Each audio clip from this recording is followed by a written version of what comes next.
If you are going to pay people to pretend to win money on a cloned version of your website, it is generally considered polite to ensure the clone does not look more reliable than the original.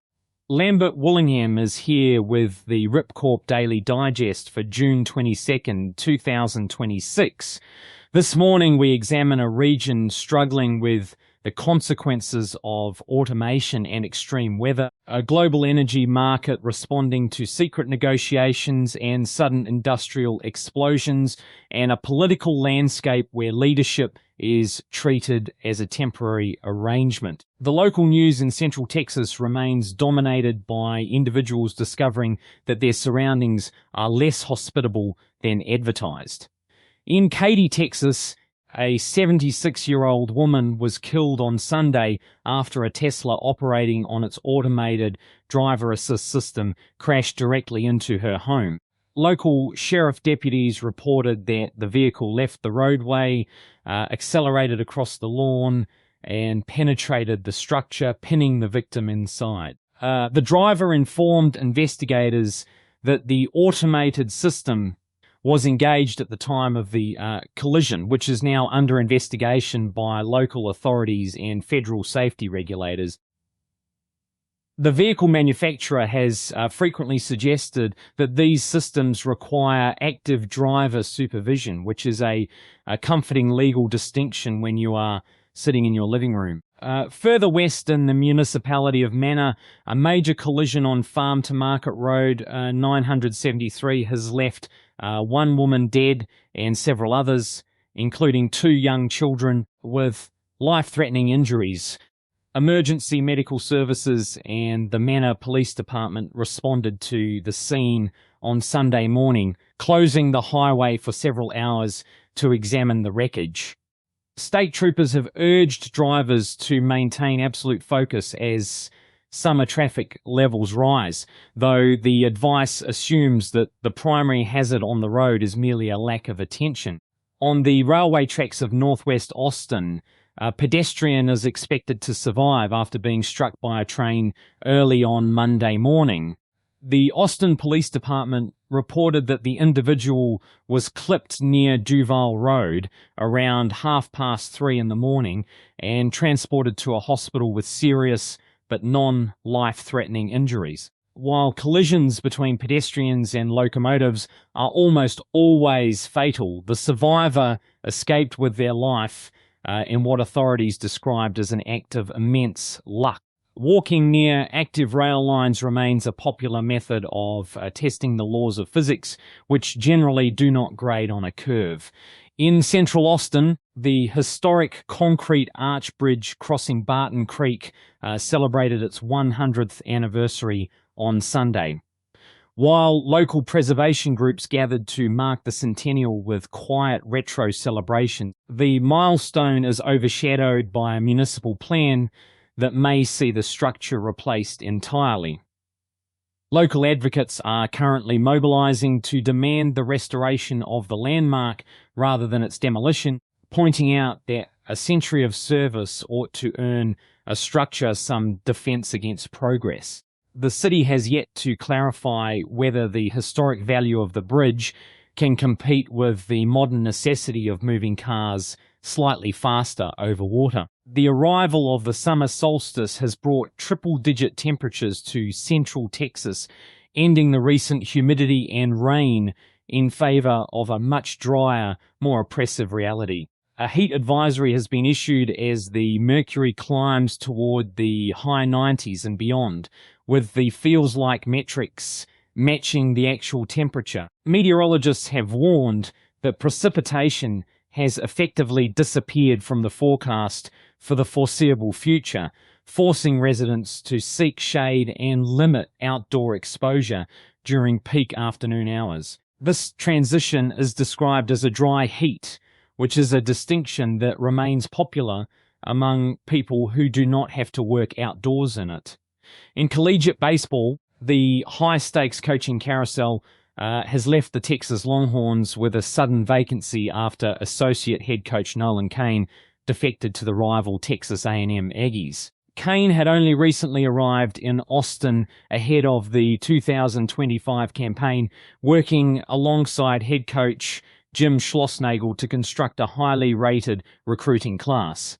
His abrupt departure to return to College Station leaves the Longhorns in search of a new recruiting coordinator just as the summer transfer portal begins to spin. Loyalty in modern college sports is a beautiful concept, provided it is not compared directly to a contract offer from a rival university. The transition from local athletic rivalries to the broader economic theatre is rarely graceful, but then neither is the national budget. Alan Greenspan, the former chairman of the Federal Reserve, who directed United States monetary policy for nearly 2 decades, has died at the age of 100 from complications of Parkinson's disease. Known during his tenure as the maestro of the markets, Greenspan served under 4 presidents and presided over one of the longest economic expansions in the history of the nation. His legacy has faced heavy scrutiny in the years since his retirement, with critics pointing out that his hands-off approach to financial deregulation and his reluctance to confront asset bubbles helped set the stage for the global financial crisis of 2008. Greenspan later acknowledged to lawmakers that his free market model had a flaw, which is a very precise way to describe a system that collapsed under its own weight. In the global energy markets, high-level direct peace talks between the United States and Iran and Switzerland have led to encouraging progress, causing a massive shift in speculative trading. Lower-level negotiators have reportedly agreed to a 60-day roadmap toward a final peace agreement, with the United States Treasury preparing temporary waivers to lift blockades on Iranian petroleum and petrochemical exports. This potential influx of Iranian crude has triggered a sharp sell-off in crude futures, with Brent crude falling to $79 and West Texas Intermediate dropping to $75. Speculative short positioning has reached massive proportions as traders bet on a rapid normalization of Persian Gulf exports, demonstrating once again that peace is a highly profitable prospect for those who did not invest in conflict. While negotiations continue in Switzerland, the physical reality of energy infrastructure has suffered a major setback in Qatar, where a severe explosion has damaged the Barton gas facility within the giant Ras Laffan industrial city. The state-run energy company, Qatari, confirmed that the incident occurred due to an operational error during the restart of operations following the recent regional conflict. Emergency crews managed to contain the fire, and officials stated there were no toxic leaks threatening public safety, but the blast left at least 54 workers injured and 18 missing. This disaster is a serious blow to the efforts of the largest exporter of liquefied natural gas in the world to recover from wartime damage, proving that restarting a complex industrial plant is rarely as simple as flipping a switch. In the escalating trade dispute between Washington and Beijing, China has implemented strict new export controls on critical rare earth minerals, specifically targeting United States defense and technology sectors. The Chinese Ministry of Commerce announced the strategic restrictions as a direct retaliation for United States sanctions that barred several prominent Chinese technology firms from defense contracts. The export squeeze is expected to disrupt production schedules for advanced Western military hardware and clean energy technology, particularly targeting 2 major manufacturers involved in rebuilding domestic supply chains.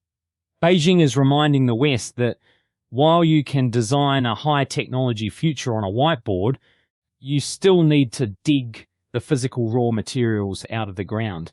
In the corporate skies, the budget airline EasyJet has rejected a £4.7 billion take-private proposal from the United States private equity firm Castlelake. The all-cash bid of 625 pence per share was the third attempt by the American firm to acquire the British carrier, following previous rejected offers of 560 pence and 600 pence. Castlelake made the proposal public in an effort to force shareholders to evaluate the bid directly, but the EasyJet board dismissed the offer as hostile and deeply undervalued. The board noted that the American suitor was attempting to buy the airline on the cheap, just as European leisure travel volumes reached post-pandemic highs, which is the standard polite term for trying to take advantage of someone before they have finished their coffee.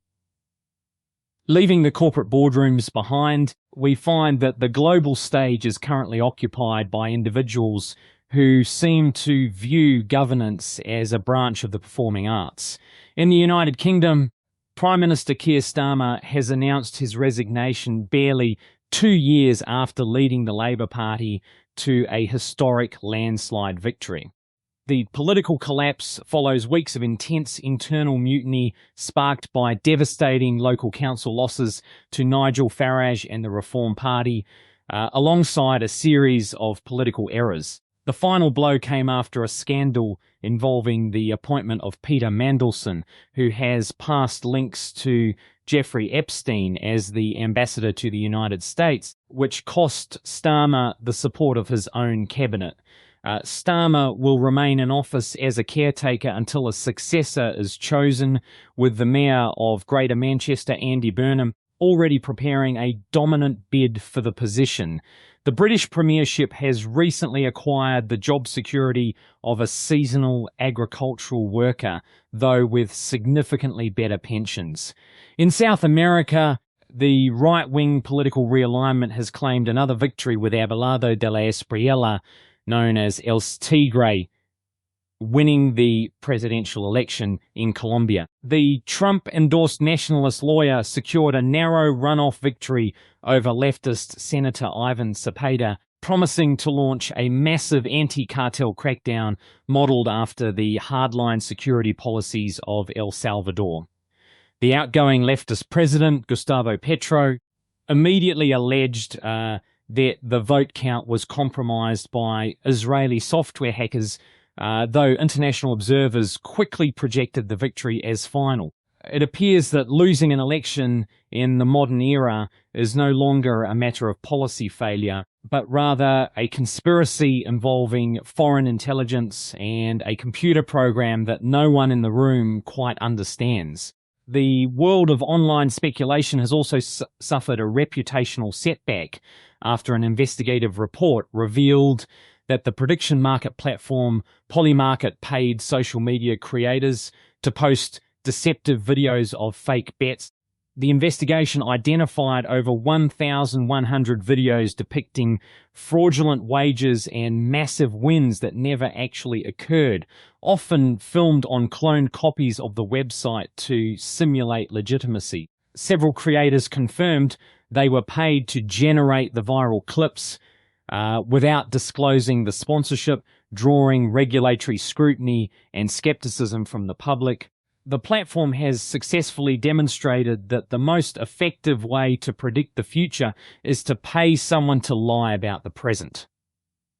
In professional golf, Wyndham Clark has secured his second career United States Open title, leading wire-to-wire at the iconic Shinnecock Hills course. The 32-year-old managed to hold off a fierce charge from world number one Scotty Scheffler, despite facing highly hostile galleries that routinely heckled his shots and booed his putts. Clark embraced the role of the sports villain, redeeming his public reputation after several emotional outbursts at previous major championships led to widespread criticism.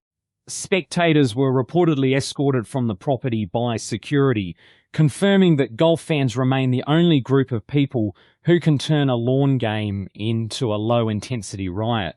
Finally, the Football World Cup in North America continues to provide unexpected drama as Cape Verde, the smallest nation in the 48-team tournament, drew 2-2 with Uruguay in Miami.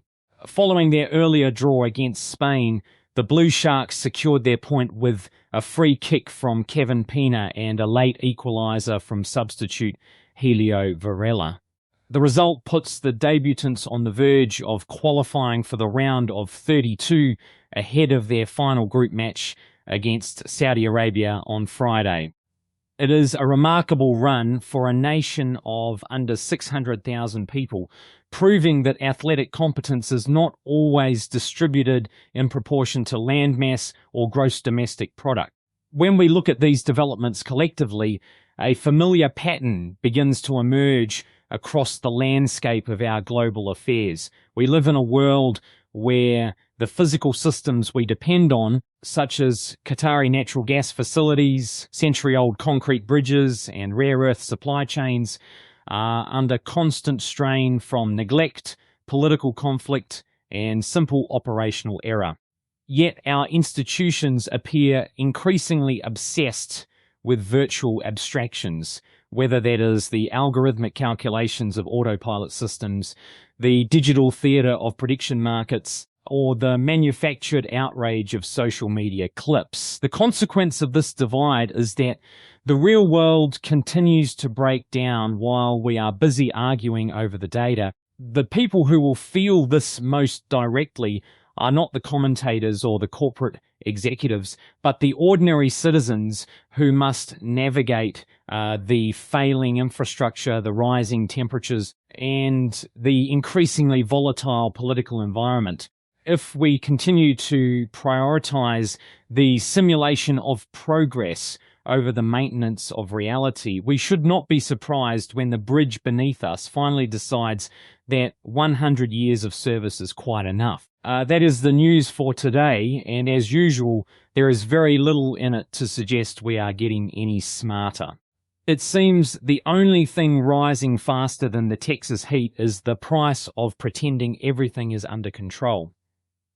Lambert Willingham is signing off. I will be spending my afternoon trying to convince the city of Austin that my physical presence is a historic landmark before they decide to replace me with an automated system that plows directly into a living room. Until tomorrow,